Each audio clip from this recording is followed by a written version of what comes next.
예, 신경과학과 마음의 세계 제3부를 오늘자로 마무리하려고 하는데, 이제 저번 주에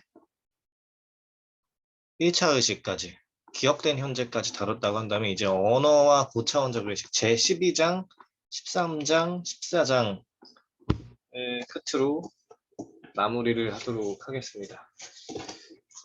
이제는 고차원적 의식에 대해서 주로 이야기를 할 거예요.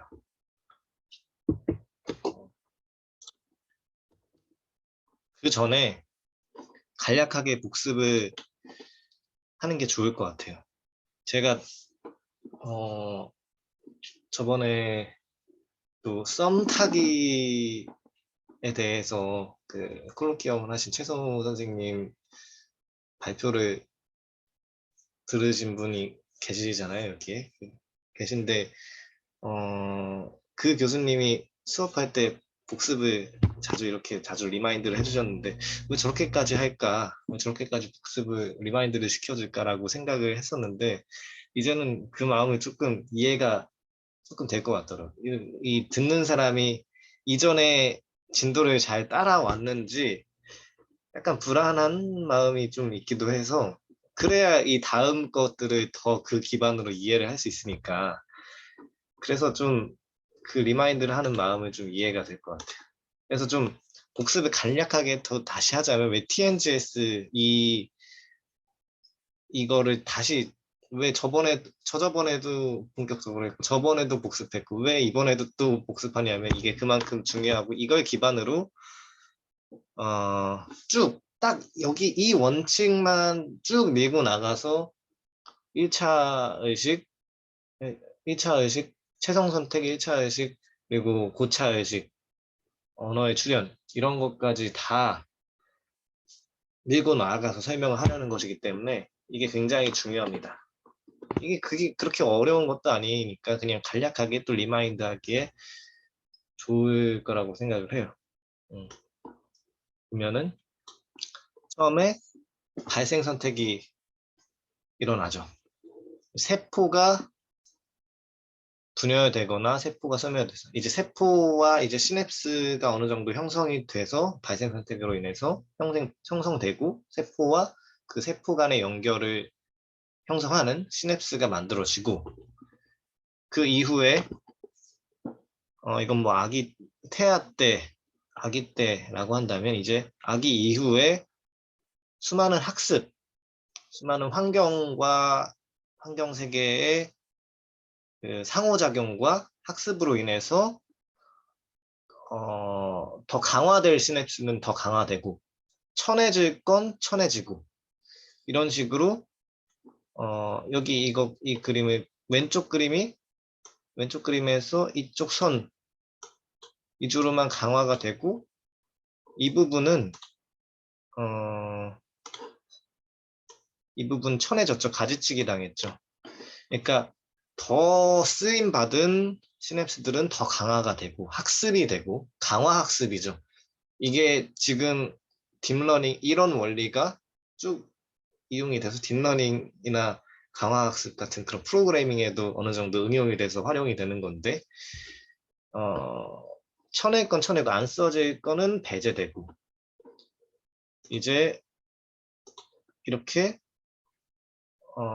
계속 학습되고 상호작용해진 신경세포, 시냅스들은 강화가 되는 거죠. 선이 더 굵어지거나, 아니면 그쪽 위주로 다발이 더 많이 생기거나, 그런 식으로 경험 선택이 되는 거라고 할 수 있겠고, 그리고 재입력 지도화, 그리고 이 발생 선택과 경험 선택이 다 된 건 아니죠. 계속 진행 중이겠죠. 경험 선택이라거나 그런 것들도 진행되는 이 발생 선택과 경험 선택을 재입력 지도화를 통해서 서로 상호 간에 뇌와 뇌 부위들을 통합시켜주는, 감각을 통합시켜주고, 더 나아가서 이건 지각 범주화, 그리고 개념 범주화까지, 지각의 범주화에 대한 범주화, 범주화에 대한 범주화, 메타 범주화까지 일어나게 되는 아주 소중한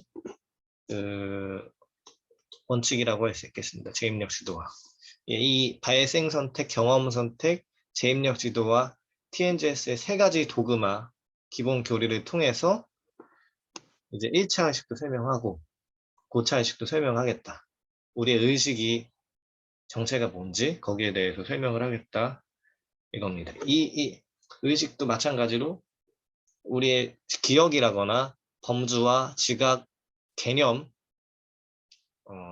의식, 그리고 자기, 셀프 같은 것들이 마찬가지로 이런 뉴런들이 어떻게 결합되고 배제되고 연결이 끊어지고 그 발생 선택, 경험 선택, 재입력 지도화의 과정을 통해서 서서히 일어난다. 그런 것들을 설명하는 거라고 볼 수 있겠죠.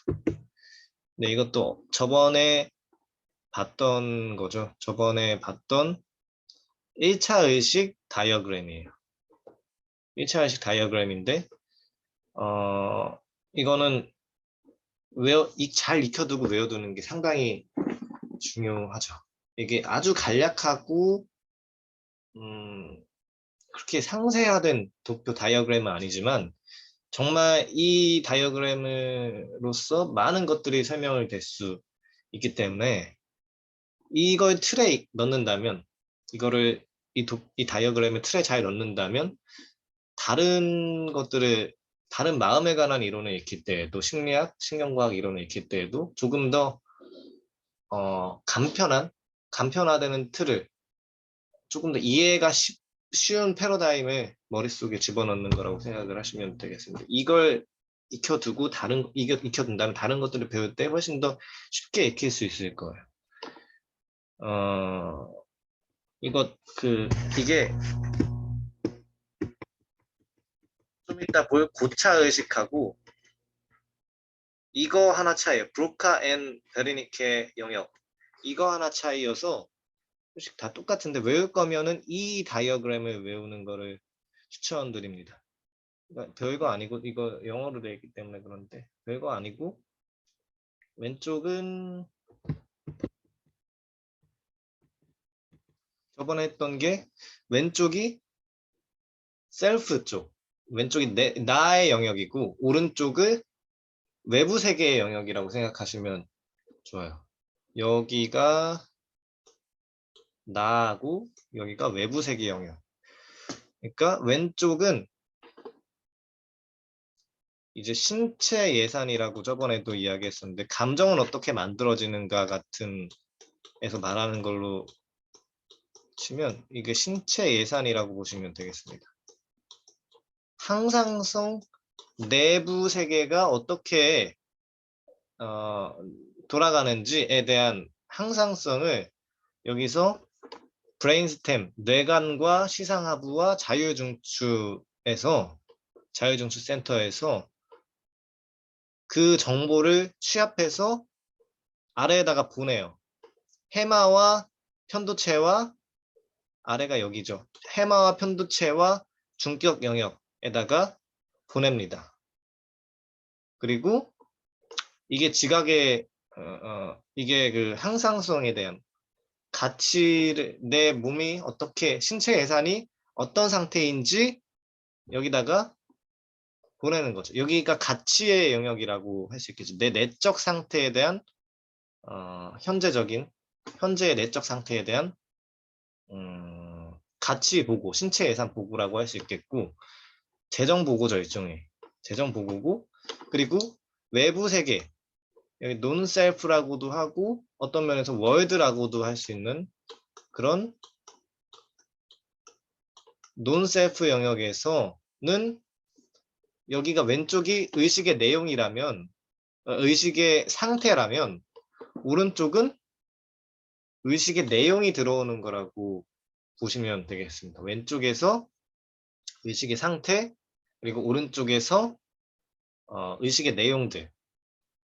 이제 의식의 내용들이 1차 피질, Primary and Secondary Cortex, 그러니까 후두엽의 시각으로 치면은 우리가 눈에 망막에 맺힌 그 상이 가장 먼저 가는 영역이 1차 시각 피질이에요. 뒤통수에 있는 후두엽에 있는 1차 시각 피질에 도달해서 여기가 프라이머리 1차 시각 피지를 도달하고 그 다음에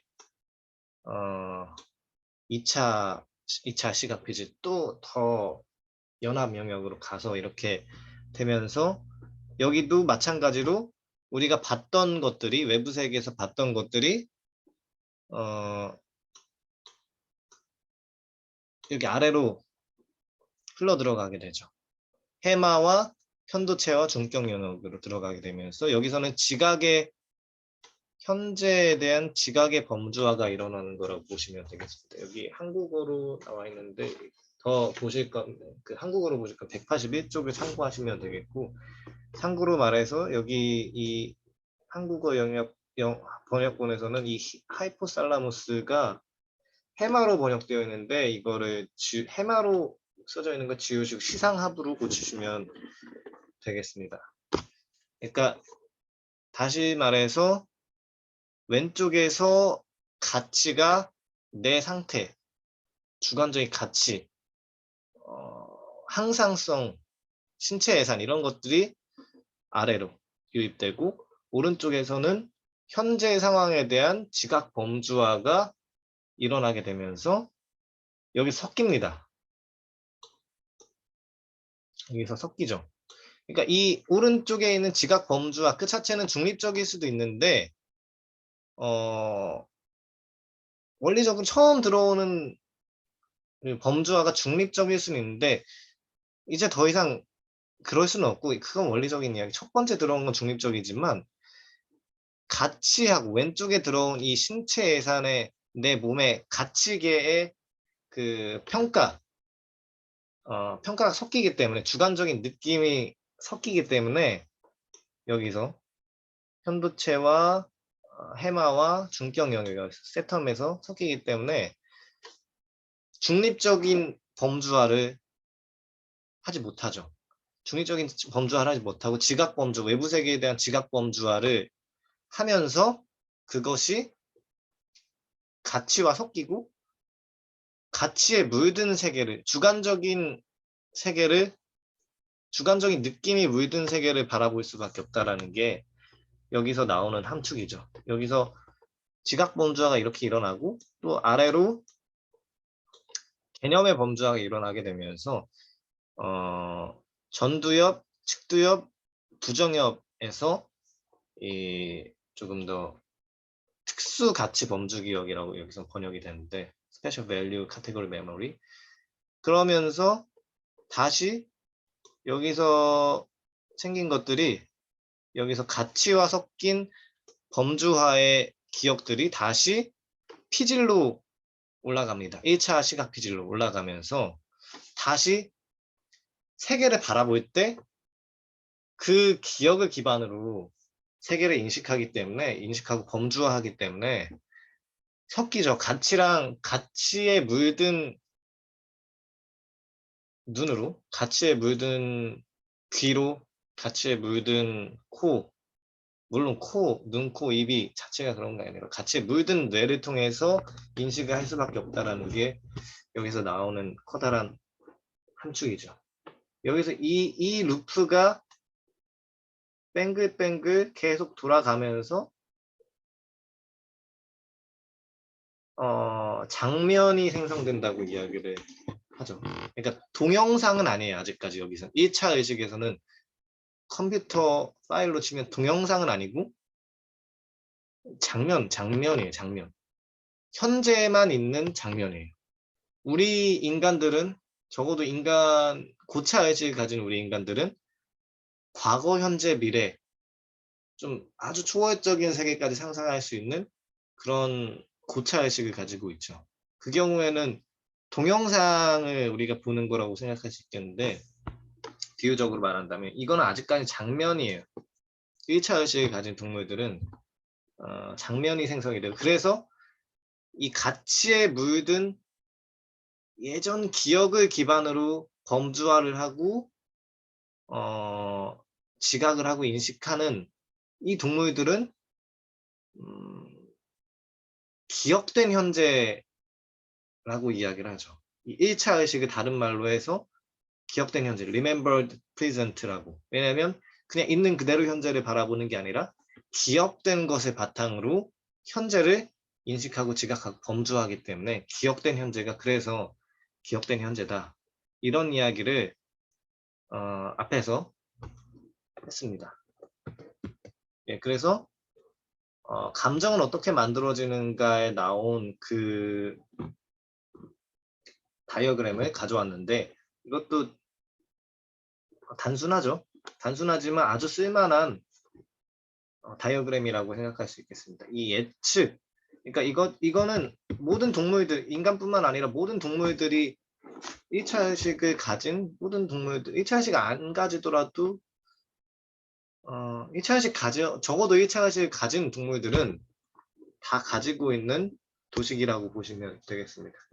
그러니까 예측을 하면서 어느 정도 척추동물은 거의 다 예측을 하고, 심지어 무척추동물이더라도 곤충이더라도 어느 정도 예측이 돌아가는데, 예측을 하고 그 바탕으로 시뮬레이션을 굴리고 어느 정도, 그러니까 간단한 시뮬레이션, 아주 복잡한 정도가 아니라 간단한 시뮬레이션이라도 굴리고 그걸 통해서 비교를 하고 그 시뮬레이션과 현실의 상황을 비교를 하고 이게 오류가 있다면 해소를 하고 오류가 없다면 그냥 그대로 쭉 행동을 하는 거죠.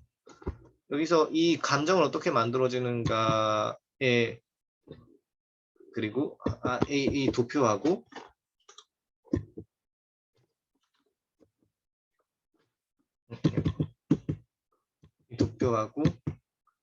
이 에델만의 다이어그램 비교하자면 여기 논셀프에 대해서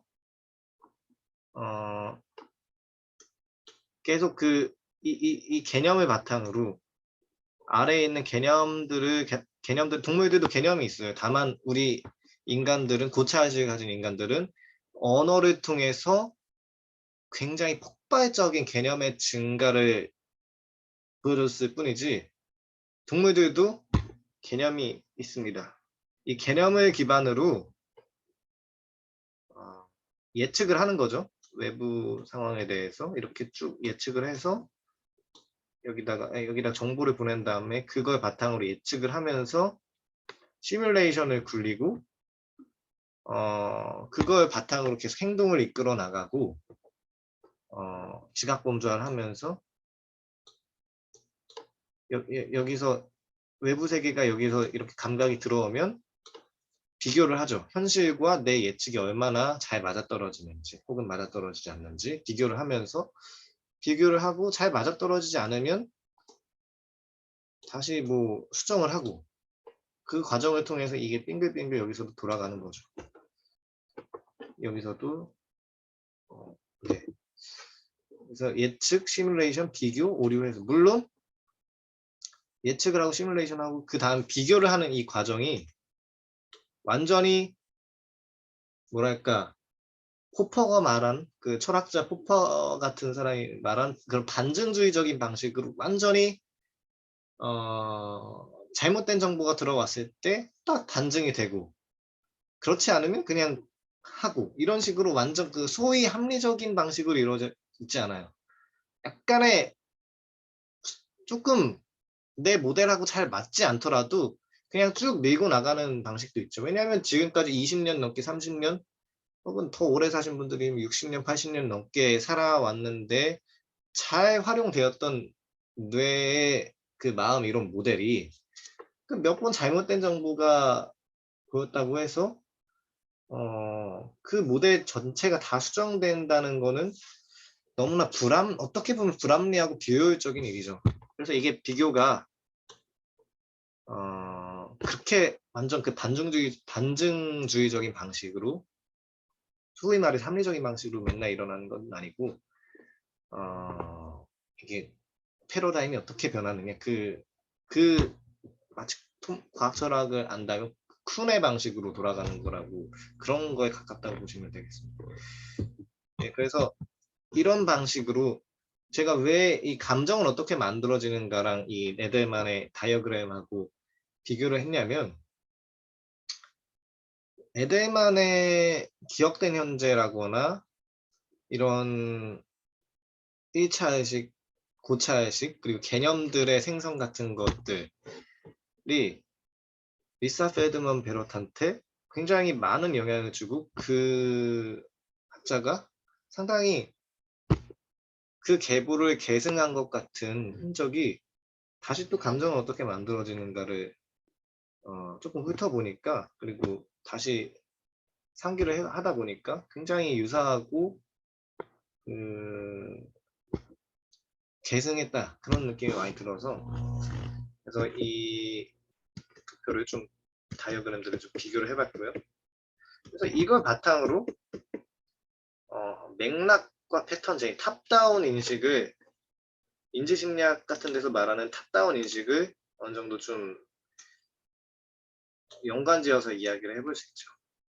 그러니까 맥락 또는 이게 뭐냐면, 탑다운 인식이 뭐냐면, 하향 처리가 뭐냐면, 맥락 또는 세상에 대한 일반 지식이 지각을 안내할 때 이 과정을 하향 처리라고 한다. 탑다운 프로세싱이라고 한다. 높은 수준의 일반 지식이 낮은 수준의 지각 단위들을 해석하는 데 기여하기 때문이다. 인지심리학과 그 응용이라는 교과서에서 나왔고요. 이게 딱 그 꼴이죠. 똑같은 모양이고 그대로 복사해서 여기다가 놓은 건데, 더 캣, 여기서는 H로 익히고 여기서는 A로 익히죠. 그러니까 있는 그대로 우리가 바텀 업으로 그 내용을 받아들이는 게 아니라, 이 맥락에서는 내가 가진 A와 H라는, 그리고 더와 캣이라는 그 단어를 이미 알고 있는 개념들, 단어, 일반 지식을 기반으로 위에서 아래로 세상을 인식하는 거죠. 조금 더 상위의 개념을 통해서 아래에 그 단어들을 효율적으로 인식하는 거라고 보시면 되겠습니다. 여기로 치면은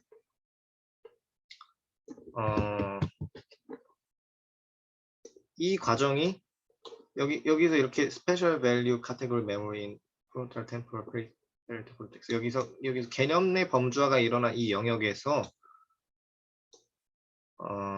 이 과정으로 전달이 되는 이것이 탑다운 인식이라고 볼 수 있겠죠. 반대로, 네, 그렇죠. 여기가 탑다운 인식이라고 볼 수 있겠고, 그러니까 우리는 항상 기억된 현재를 바탕으로 세상을 인식한다 라는 것들을 이 더 캣 예시, 맥락과 패턴제인 예시와 한때 커다란 붐이 일어났었던 이 파검 흰금 드레스, 이 예시를 하는 예시들이 있는데, 일단 화제가 가장 있었던 예시를 꺼내는 게 좋을 것 같아서 이 예시를 살펴보려고 합니다. 간단하게. 이게 혹시 댓글로, 채팅으로 써주셔도 되는데, 이게 저는 흰색하고 금색 드레스로 보이거든요. 이게 다르게 혹시 보이시나요? 이 금색하고 여기 위에가 금색이고 저는 아래 흰색, 금색, 흰색, 금색, 흰색 이렇게 보이는데, 어떤 다른 분들은 이게 거의 50대 50으로 나눠진다고 저는 알고 있는데, 파란색, 검정색으로도 보인다고 하더라고요. 그러니까 이게 어떻게 된 거냐, 이게 그 에델만의 지각의 범주와 기억된 현재를 설명하기에 너무나 적합한 예시죠, 이게. 그러니까 똑같은 인식이더라도, 똑같은 대상이더라도 어떤 주체가 어떤 기억들을 기반으로 어떤 기억들을 축적해서 쌓아와서 대상을 인식하느냐에 따라서 상당히 그 주관적인 인식이 상당히 달라질 수 있다, 이런 이야기죠. 그러니까 정말 우리가 다르게 보이는 게 신기한 게 아니라, 어떻게 보면 이 현상을 봤을 때 오히려 같게 보이는 게 신기하다 싶을 정도로 참 파란 검정으로 보이시는구나. 그렇죠. 같게 보이는 게, 각자의 기억이 다 다르고 각자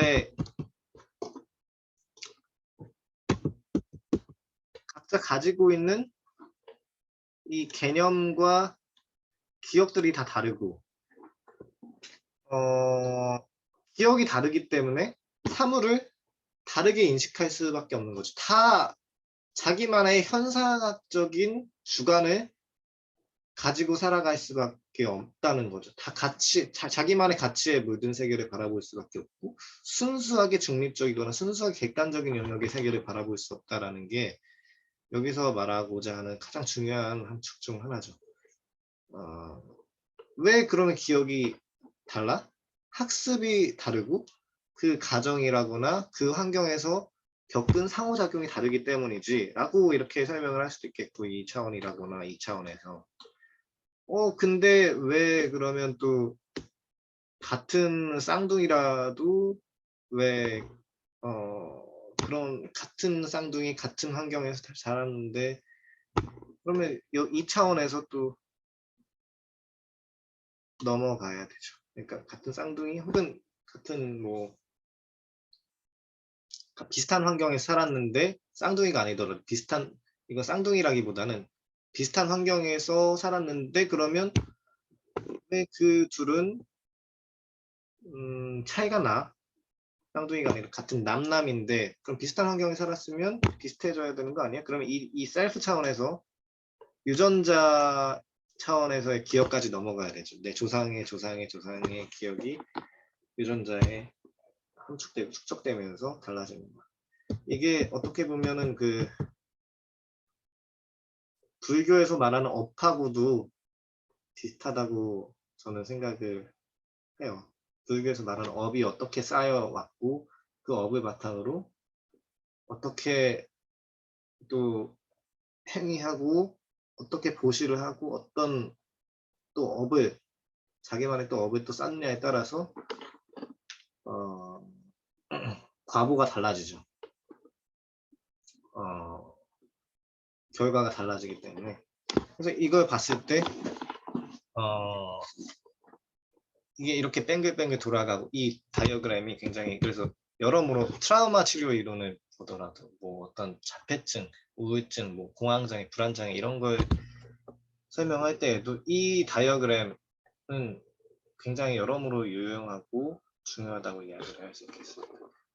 좀 이따가 다시 한번 그에 대해서 좀 정신질환에 대해서 조금 간략하게 조금 자세하게 이야기를 해볼 건데 네, 여기 나와 있는 것처럼 아까 이게 오리지널이고 조금 더 밝게 하면 브라이터 조금 더 이게 금색 흰색 흰금으로 보이죠. 이거는 확실히 조금 더 그 과장시키면 이거는 조금 어둡게 시키면 어둡게 하면 여기는 검정색 파랑색 검정색 파랑색 이렇게 보이죠. 그러니까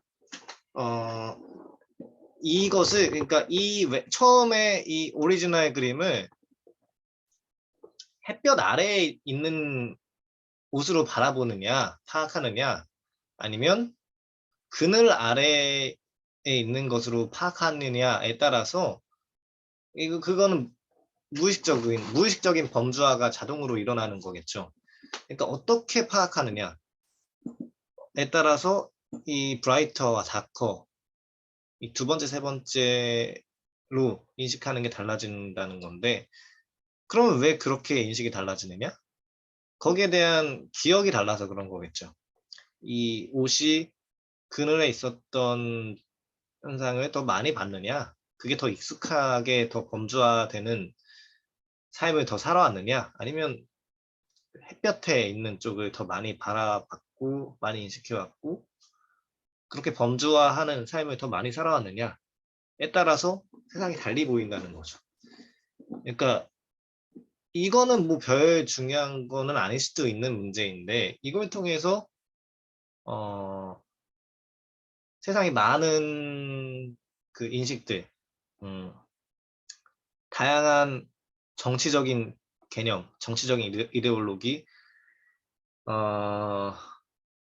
뭐, 성소수자 문제라거나 아니면 뭐, 사회 문화적인 취향들, 강남 스타일을 좋아하느냐, 뭐 싸이를 좋아하느냐 마느냐, 뭐 BTS가 어떠느냐 이런 취향들 같은 것이 어떻게 갈라지느냐 같은 그런 것들 아주 중요한 우리 사회의 중요한 이슈들이 어떻게 형성되고 만들어지느냐가 이, 이 기억된 현재 도표, 1차 의식 도표, 1차 의식만 이야기를 했지만 이게 얼마나 중요한지에 대해서 잘 생각해 볼 수 있을 것 같습니다. 그래서 이거 좀 이따가 이야기. 이거는 그래서 다시 그 감정을 어떻게 만들어지는가에 나온 그 도표로 이야기를 하면 눈에서 우리가 인식을 할 때 막상 그 감각 자체 외부 세계에서 들어오는 감각 자체가 그렇게까지 중요하게 그렇게까지 유의미한 표를 가지지 않는다. 얘가 한 표라면 내부 세계에서 우리가 그 전두엽, 부정엽, 측두엽 혹은 1차 피질에서 그렇게 유입되는 그 정보에 대한 간섭이 훨씬 더 많은 표를 10표 이상을 가지고 있다. 우리의 의사결정에 있어서 우리가 인식하는 데 있어서 이거 봐봐요. 이거는 눈에서 이 외부 세계에서 망막을 타고 들어오는 시상을 거쳐서 모든 감각의 중개소라고 보시면 되겠습니다. 이 시상 부위는 살라무스는 중개소를 거쳐서 이제 1차 시각 피질까지 들어오는데 여기가 비율적으로 이야기를 한다면 비율로 이야기한다면 여기가 한 표, 한 다발이라면 한 가닥이라면 이 1차 시각 피질에서 들어오는 것들은 여기선 네 가닥이라고 표현했는데 네 가닥 뭐 그 이상이 되고 그러니까 감각 자체에서 들어온 것보다 1차 시각 피질에서 시상으로 다시 그 하는 게 다시 들어오는 게 해마나 시상까지 들어오는 그 경로가 훨씬 더 많고 더 결정적으로는 이런 아까도 말했던 1차 시각 피질 여기 후두 옆 뒤통수에서 뒤통수로 들어오는 그 감각 경로 그 신경 경로들 그것이 어마어마하다라는 거예요. 그 한 가닥 들어오는 거에 비해서 정말 어마어마하게 전두엽에서 들어오고 측두엽, 전두엽, 부정엽 다 어마어마하게 들어오면서 우리가 직접 외부 세계를 감각해서 세계를 구성해내고 만들어내는 것보다 세계를 느끼는 것보다 우리가 만들어내고 구성해내는 게 훨씬 더 크다.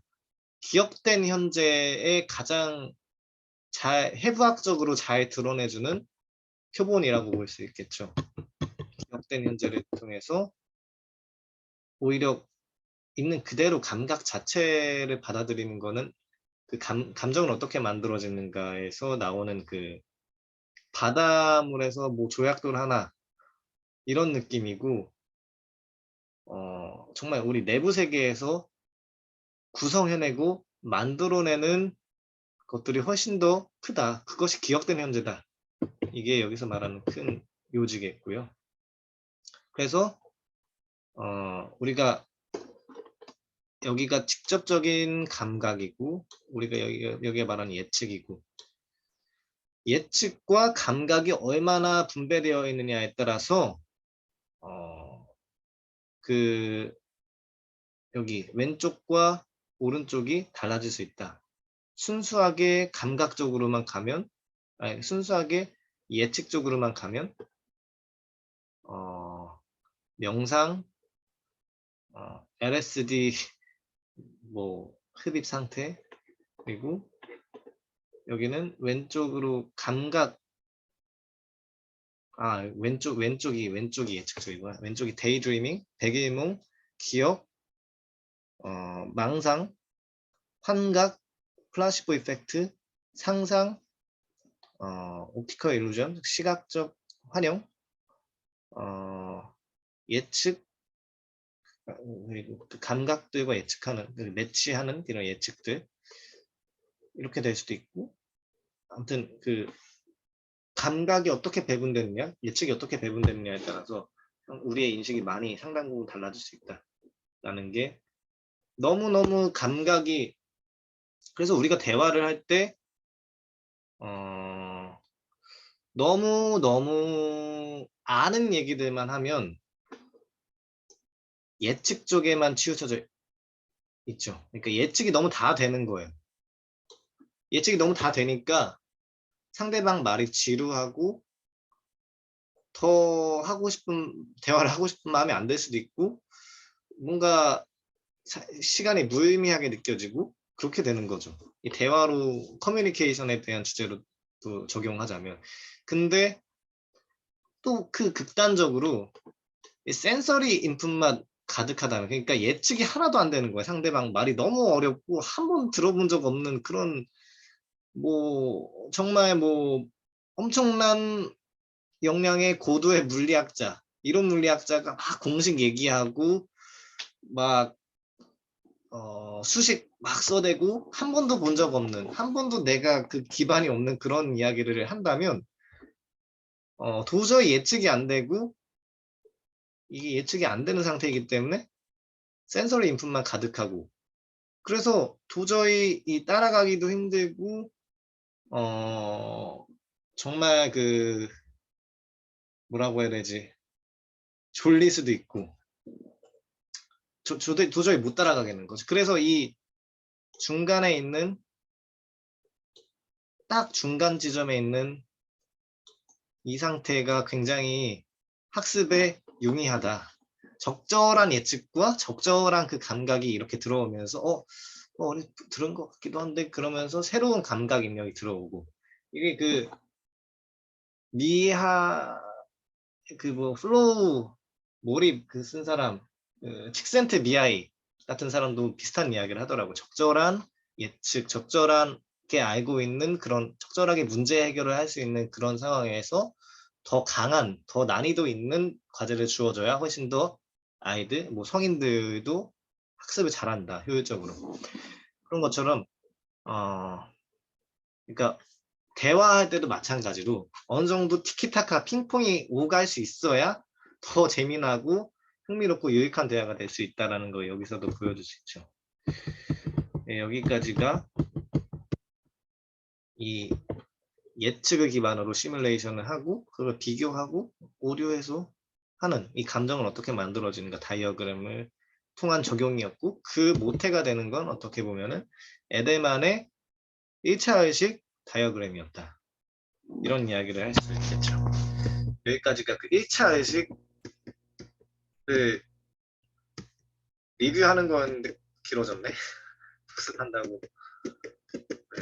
그래서 그 다음에 고차 의식은 근데 어렵지 않아요. 그러니까 여기에서 언어만 추가하면 되는 거기 때문에 고차 의식을 설명하는 과정의 여정, 도정이라고 보셔도 되겠습니다. 그러니까 언어 말이 생겨나고 이게 다 이렇게 설명할 필요는 없겠지만 1차 의식에서는 이제 장면이 생성됐다면 고차 의식에서는 동영상이, 비유적으로 말하자면 동영상이 만들어질 수 있어야 되는데, 그러려면은 개념이 폭발적으로 증진을 해서 시간을 뛰어넘는, 시간의 현재의 독재로부터 벗어날 수 있는 그런 상태가 되어야 된다. 그러려면 언어가 필요하고, 어, 언어 이전에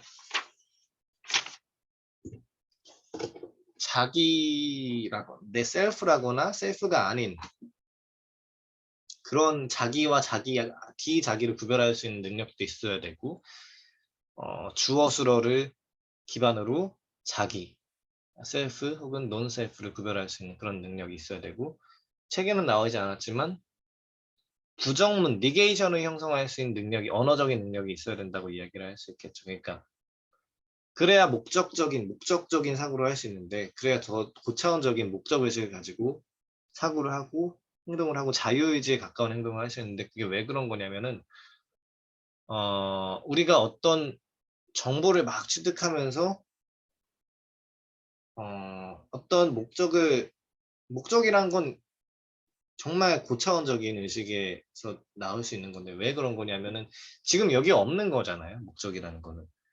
현재는 지금 보이는 대상들 여기저기 보이고 하는 거지만 목적이란 거는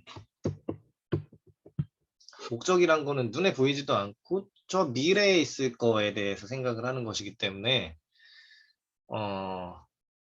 그래서 정말 정말 고차원적인 건데 이 주어수로 관계의 언어적인 사고를 명제적인 사고를 할 수 있어야 그 고차원적인 인식이 가능해요. 왜냐하면 부정문 그리고 그 중에서 부정문이 가능해야 목적적인 사고가 일어날 수 있는데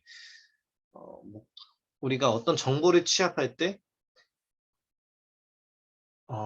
그 목적을 달성하기 위해서 이 정보는 그 목적을 취합하기 위해서 적절한 정보고 어떤 정보는 적절하지 않은 정보임을 판별할 수 있고 그걸 활용할 수 있어야 되는데 근데 정보를 취합하다 보면 서로 모순되는 정보들이 나올 수 있을 거잖아요. 뭐 절벽 아래에 떨어지면 뭐 죽는다. 아니면 뭐 저 그 노란색, 깜장색 무늬를 한 아주 그냥 화려한 무늬를 한 저 꿀벌, 말벌에 쏘이면 너무 아프다. 죽을 수도 있다. 그런 식의 정보가 있다고 합시다. 근데 혹은 그러다가 이렇게 정보가 쌓이진 않겠지만 그냥 아주 가상적인 예를 들어서 가상적인 예시까지는 아니죠. 검정색, 노란색 무늬가 있는데 알고 보니 그거는 누가 미믹 크라이를 한 거다. 모방한 거다. 그러니까 실제로 꿀벌이나 말벌이 아닌데 그거를 흉내냈기 때문에 사실 위험하지 않다. 그러니까 애초에 그렇게 생긴 그러니까 흉내낸 대상으로서 처음 인식한 거죠. 그러니까 처음 바라본 거죠. 그 꽃무늬, 그러니까 그 검정색, 노란색 무늬를 가진 어떤 대상을 꿀벌이나 말벌로서 처음 만났으면은 다음에 예상할 때 더 조심할 수 있는데, 이거 별거 아니네? 흉내내는 거라고 생각도 안 되죠. 왜냐면 그걸로서 처음 만난 거니까.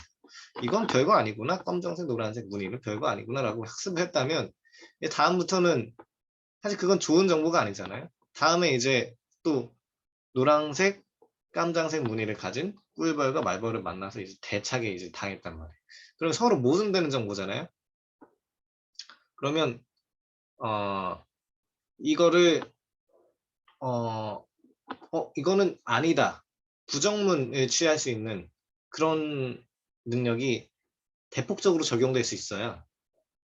그럼 기존의 정보는 삭제하고 그 이후에 경험한 꿀벌 저 노란색 깜장색 무늬는 무서운 것이다라는 정보를 바탕으로 훨씬 더 생존과 번식에 유리한 선택을 할 수 있으니까 부정문이 형성되어야 된다. 이런 이야기를 할 수 있고 그래서 말이 어떻게 만들어지느냐라는 거는 여기서는 구체적으로 얘기 안 하고 그냥 그러니까 해부학적인 뭐 후두라거나 상후두도 인간만이 가진 상후두도 있고 그거는 이미지로 여기 언급 안 했는데 그 이후에 이제 여기서 이미지를 언급한 브로카 영역과 베르니케 영역라고 보시면 되겠습니다.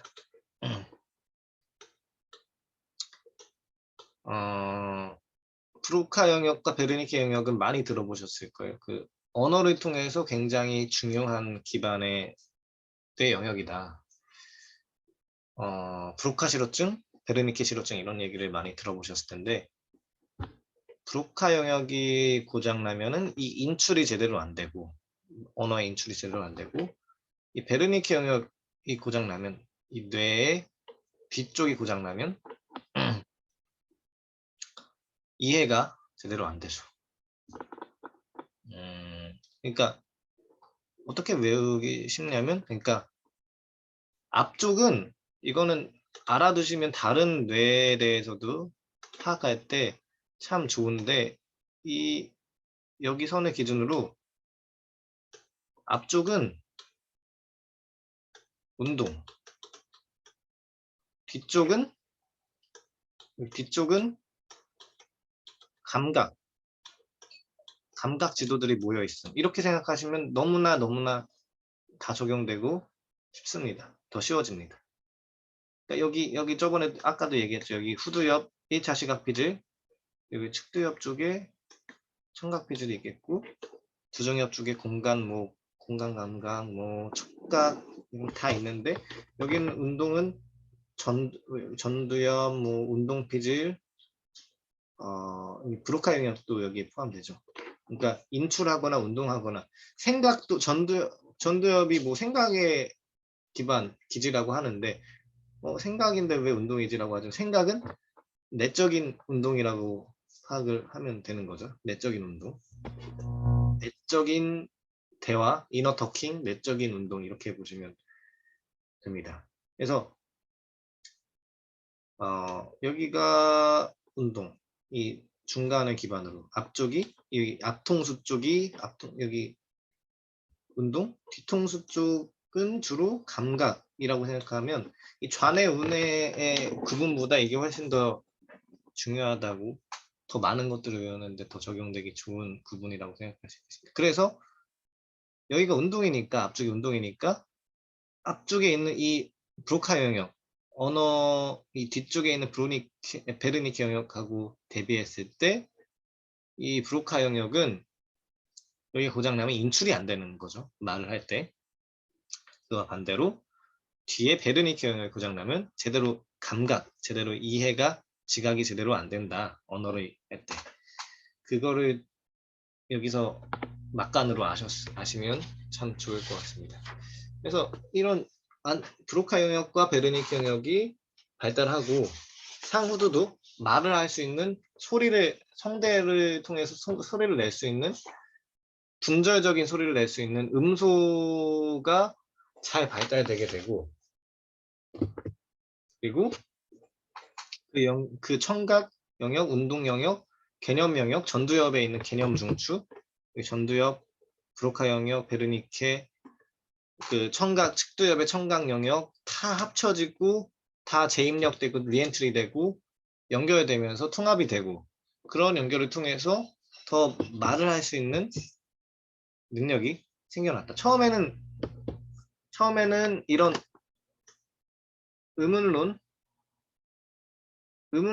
그러니까 저거는 뭐 cat 고양이야 저 애기한테 저 고양이야 캣이야 이렇게 알려주면서 의문론적인 아주 짧은 아주 단순한 단어 음소 이런 걸로만 의문론 이런 걸로만 좀 알려줬다가 그러면 애의 머릿속에서는 의미가 형성이 되죠. 저건 고양이 반복하면서 여기 개념 중추 전두엽에 있는 개념 중추하고 그리고 여기서는 어휘들하고 상호 교류를 하고 작용을 하면서 의미론적 자력작용이라고 여기서 표현을 하는데 의미론적 자력작용을 통해서 이제 의미가 만들어지고 구문론보다 문장이 만들어지는 것보다 이 의문론을 통해서 의미론이 만들어지는 게 훨씬 더 먼저라고 이 사람은 그리고 스티븐 핑커나 또 뭐 브레스넌 같은 뭐 언어학자들이 이야기를 하는 거죠. 그러니까 훨씬 그러니까 문장이 만들어진 구문론보다 의미론이 훨씬 더 선행된다. 라는 게 이 사람들이 말하는 그 주요한 의미론적 자력작용이 그런 식으로 일어난다. 그리고 그 과정이 어느 정도 반복되면 조금 더 복잡한 이것들에 대한 고양이가 색이 파란색이야, 까만색이야 이런 식의 복잡한 그 음운들과 단어들 사이에 순서와 배열들이 만들어질 수 있게 되면서 구문론이 탄생하게 되는 거죠.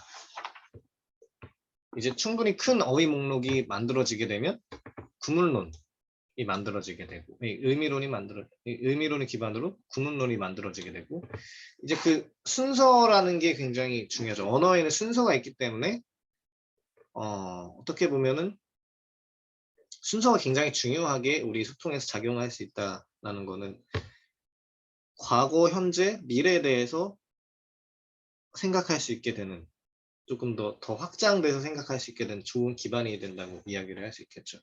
순서가 있다는 거 굉장히 중요하죠.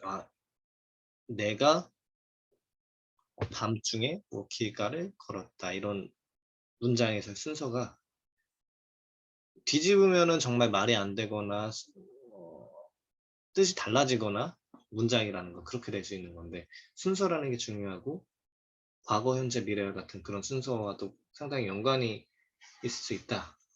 그런 식의 이야기를 할 수 있겠죠. 그래서 이렇게 생긴 언어, 개념, 동물들도 개념이 있지만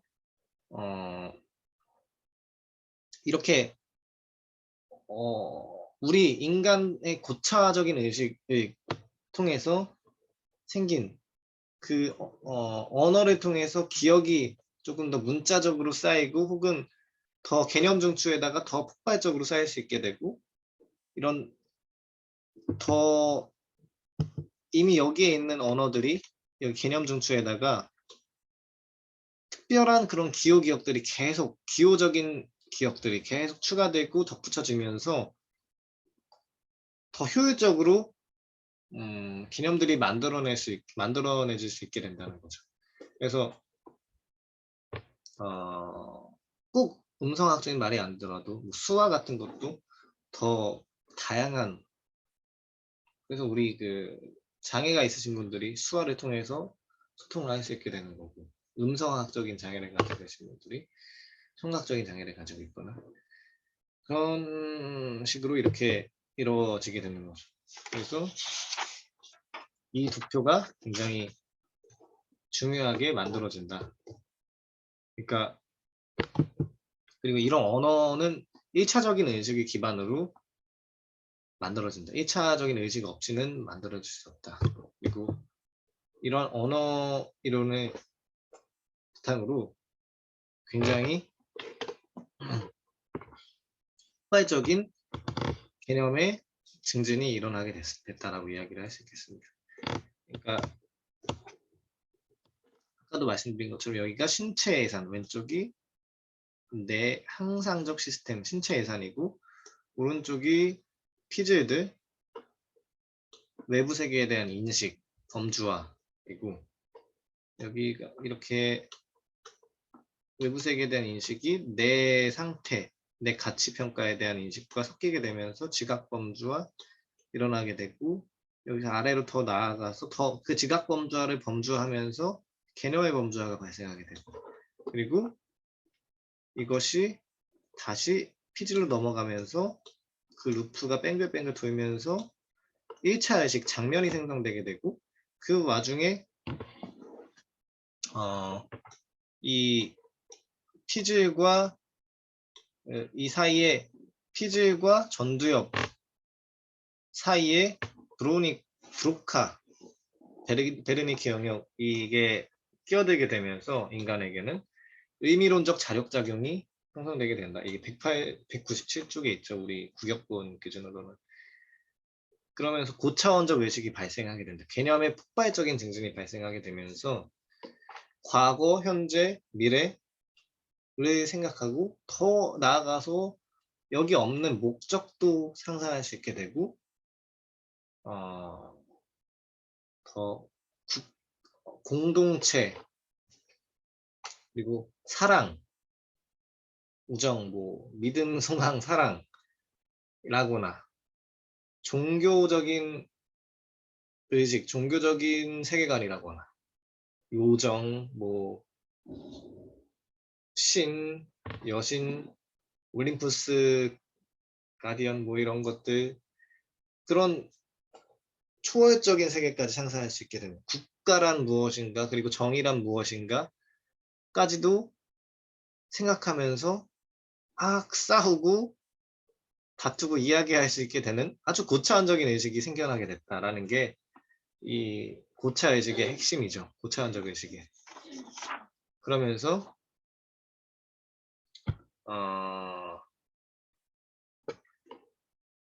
과거, 현재, 미래가 생겨났다고 이야기를 했는데 중요한 거는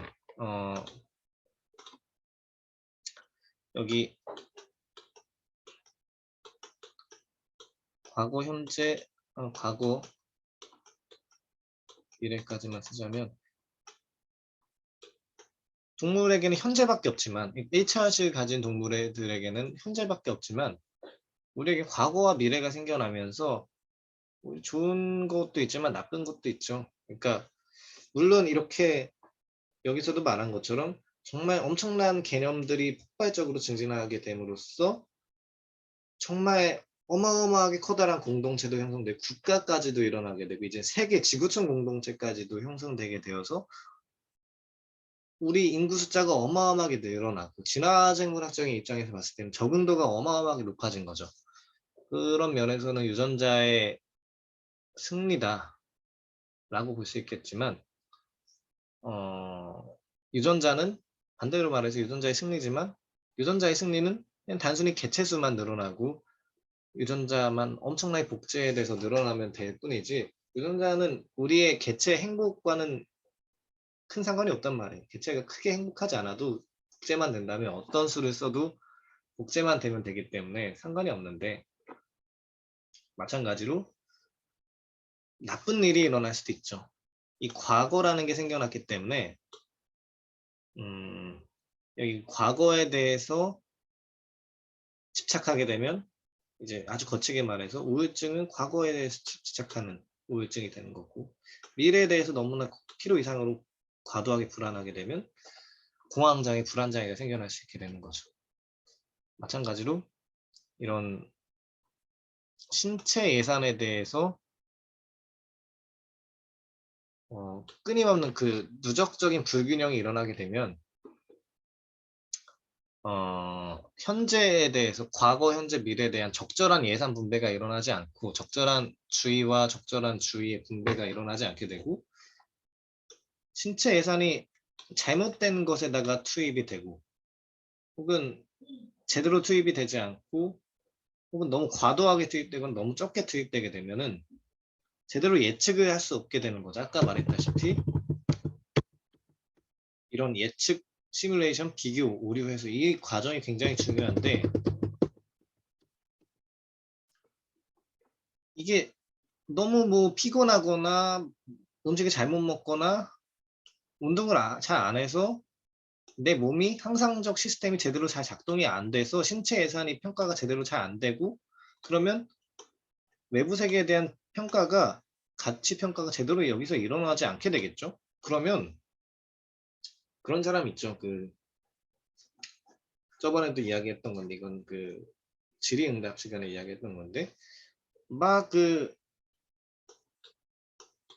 화내고 막 울그락불그락 하는 사람 있잖아요. 조금만 이래도 우리가 뭔가 화내거나 아니면 남들 앞에서 뭔가 말을 자기 주장을 해야 될 때 막 울그락불그락 하면서 이러면서 이건 아니잖아요 이러면서 얼굴 빨개지고 말도 더듬더듬 긴장하면서 떨리고 하시는 분들 보면은 여기가 문제가 있으신 거죠. 항상 자율신경 여기 오토노믹 센터 자율중추 쪽에 문제가 있다고 말할 수 있겠죠. 훈련이 제대로 되지 않은 상태이기 때문에 여기가 불균형된 상태이기 때문에 바깥 외부 세계에 대한 적절한 평가가 일어날 수 없게 되는 거죠. 그리고 너무 우울하다 같은 것들도 사람들 혹은 무기력하다 혹은 내가 나는 쓸모없는 사람이야 같은 그런 인식을 갖고 있는 사람들이라면 그거는 또 너무 거기에 대해서도 신체 예산을 제대로 평가하지 못하는 그런 상태인 거죠. 마찬가지로 자폐증 같은 경우는 이 외부 세계에 대해서 지각 범주화가 제대로 일어나지 않는 상태라고도 말할 수 있겠죠. 여기 감정은 어떻게 만들어지는가 책을 또 보시면은 자폐증은 굉장히 스펙트럼이 넓고 한 몇 줄로 요약할 수 없는 그런 아주 거대한 질환이긴 하지만 여기서 말하고자 하는 핵심은 자폐증이 어떤 면에서는 예측을 제대로 일어날 수 없게 되는 그런 상태다. 그러니까 바깥 세계가 다 노이즈로 들리는 거예요. 바깥 세계가 노이즈로 일어나서 바깥 세계가 패턴화가 잘 안 되고 패턴화가 안 된다는 거, 범주화가 잘 안 된다는 거죠. 내가 의미 있는 패턴으로 잘 인식이 안 되기 때문에 바깥 세계가 노이즈로 들리거나 노이즈로 인식되거나 노이즈로 보이거나, 그래서 제대로 된 의미를 만들어내지 못한다. 의미를 뇌가 제대로 구성해내지 못하기 때문에 자폐증에 빠지게 된다라고 이야기를 하는데, 그래서 여기에서 말하는 도표, 다이어그램으로 설명을 하자면 이 외부 세계에 대한 지각의 범주화가 제대로 일어나지 않기 때문에, 이 논셀프에 대한 세계에 대한 범주화가 제대로 일어나지 않기 때문에 노이즈로 노이즈로만 들리게 된다. 그냥. 그래서 제대로 된 의미를 만들어내지 못하게 되고 쭉 이런 삶을 반복하게 되면서 루프가 여기서 생기게 되면 자폐증으로 되는 거죠. 그래서 이 도표, 이 다이어그램을 통해서도 임상적인 부분에서도 충분히 많은 것들을, 아주 대략적인 틀이지만 많은 것들을 이 기반으로 이해를 하면 조금 더 많이 이해할 수 있고 조금 더 용이한 설명이 될 수 있겠죠. 물론 이건 아주 대략적인 거고 그 내에서 더 많은 연구가 일어나야 되겠지만, 이 다이어그램을 먼저 이해한다, 숙지한 상태라면 그 세부적인 것들을 이해하기가 훨씬 더 쉽겠죠. 그리고 이렇게 논셀프에서 이렇게 1차 프라이머리 1차 시각 빚을 들어가고 이게 지각의 범주와 개념의 범주가 일어나고 이 빙글빙글 돌아가고 1차 의식이 만들어지게 되면서 그 와중에 브로카 영역, 베르니케 영역에서 의미론적 자력작용이 일어나게 돼요. 고차 의식이 생겨나고 이 루프가 고차 의식이 생겨나게 되면서 개념들이 폭발적으로 증진하게 되고, 물론 여기서 만들어지게 되는 것들은 이 논셀프라는 거는 세계, 그냥 단순히 지각 없는, 의식 없는 환경일 수도 있겠지만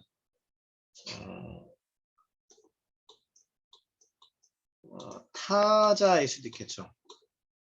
타인들과의 교류를 끊임없이 하게 되면서 굉장히 국가, 공동체, 정의, 사랑, 믿음, 우정, 굉장히 지향적인 속성, 우리가 통상적으로 철학에서 말하는 아주 지향성의 원본이라고 할 수 있는 아주 고차적인 지향성을 가질 수 있는 그런 존재로 탄생하게 됐다라는 게 여기서 말하는 고차의식의 핵심이죠. 여기 통해서 웃고 울고 하게 되는 거예요. 여기서. 그리고 지금까지 여정을 이렇게 도표로 요약을 하자면, 그 번역 번호는 199쪽에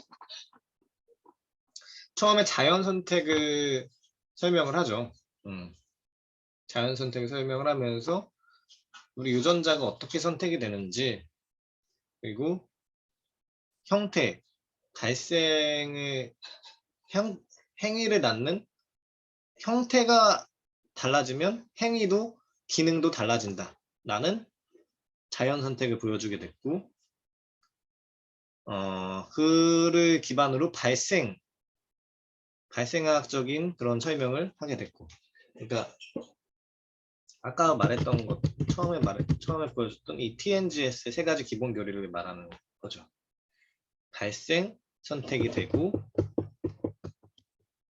그리고 이후에 뉴럴 그룹 셀렉션이 일어나고 뉴런 집단 선택이 일어나게 되죠. 이게 여기까지가 그러니까 뉴런 집단 선택이 일어나게 되면서 아래까지 1차 의식이 발생하게 되고, 여기까지가 1차 의식이죠.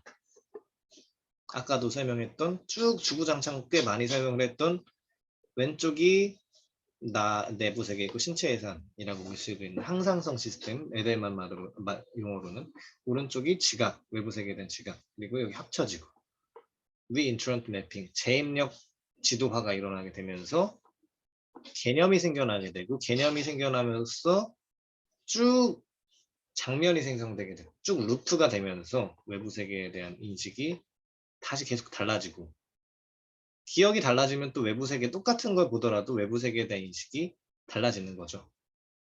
그러니까 원효대사 해골물처럼 어제는 달달한 꿀 같은 물이었는데 일어나고 내 새로운 새로운 기억이 유입되면서 아 저거는 해골물이잖아 이러면서 토악질이 나오고 구토감이 막 생성되고 기억이 달라지니까 똑같은 거였는데 달라지는 거죠. 인식이 세계에 대한 인식이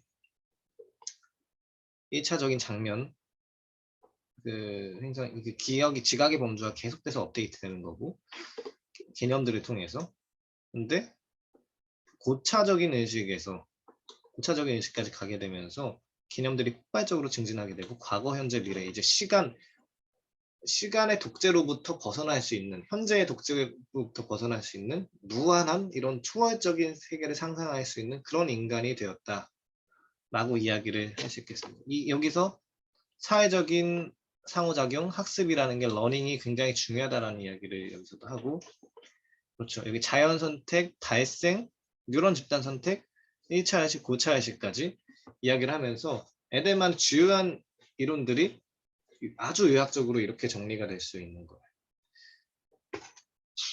그래서 여기 잘 설명이 되어 있는 게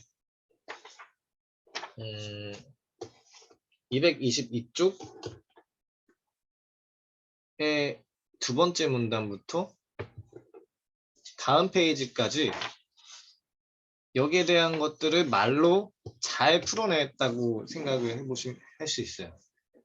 그러니까 보시면 나의 첫 번째 전제는 두 번째 문단 좀 읽어볼게요. 221쪽. 나의 첫 번째 전제는 의식이 자연 선택의 결과로 나타난다는 것이다. 라는 거는 여기죠. 그리고 그 다음 문단 1차적 의식은 많은 양식에서 동시에 수행되는 발생까지는 띄워놓고 1차적 의식은 많은 양식에서 동시에 수행되는 지속적인 지각 범주와 과정의 가치 범주를 재입력시킴으로써 획득된다. 그리고 아래 좀 후반부로 가면 1차적 의식은 기억된 현재에 국한된다. 이제 기억된 현재가 이렇게 루프되면서 기억된 현재가 만들어지게 되는 거죠. 1차 의식. 뉴런 집단 선택을 통해 기반으로 만들어진 1차 의식이. 그리고 고차원적 의식은 의미론적 능력이 진화를 개시하며 시작되며 언어의 습득과 기호적인 지시에 이르러 꽃을 피운다. 그리고 223쪽 그 중간에 있는 그 문단의 마지막 줄을 볼게요. 개념적 팽창과 존재론적 혁명. 단순한 환경이 아니라 하나의 세계를 만드는 일은 개념 중추와 언어 중추 간의 상호작용에 의해 가능하게 된다. 이렇게 해서 자기, 셀프와 과거, 미래의 개념들이 생겨났다. 고차원적 의식은 상호주관적인 감정 교환을 통해 자기를 확립시키는 데 의존한다. 네, 그래서 1차 의식, 고차 의식까지 형성되게 된 거죠. 그리고 주관성, 지향성, 지속성, 그리고 변화를 가지면서 명백한 통일성을 가지는 이런 의식이 TNGS에서 적어도 교리적인 수준에서는 더하지도 않고 빼지도 않은 그 수준에서 발생각 선택, 경험 선택, 재입력 그 이상의 어떤 가설도 필요하지 않은 으로써 다 설명이 가능하다. 적어도 커다란 거시적인 틀 정도는 말이죠. 그래서 오늘은 여기까지 발제를 하도록 하고 이 주의와 무의식 파트는 혼자서 잘 읽어보시면 크게 신경 쓰이거나 그냥 기저핵을 통해서 억제가